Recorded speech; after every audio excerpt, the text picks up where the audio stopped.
Hello.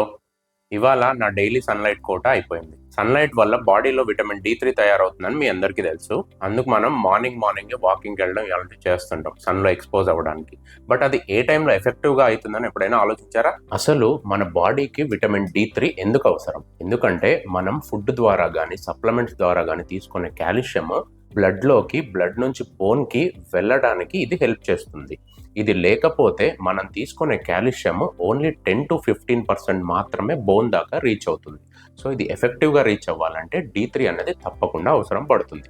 మనకి optimal vitamin D3 కావాలంటే సన్లైట్లో ఉండాల్సిన టైము 10 AM to 3 PM. ఈ మధ్యలో హాఫ్ అన్ అవర్ నుంచి 40 minutes దాకా 4 to 5 days a week ఉంటే మనకు కావాల్సినంత మోతాదులో D3 అందుబాటులో ఉంటుంది. బట్ ఇది ప్రాక్టికల్గా మన లైఫ్ స్టైల్స్కి చాలా మందికి సాధ్యం అవ్వదు. అందుకోసమే విటమిన్ D3 సప్లిమెంట్స్ తీసుకోవడం వల్ల కాల్షియం అబ్జార్ప్షన్ బాగా జరిగి బోన్ స్ట్రాంగ్ అవుతుంది.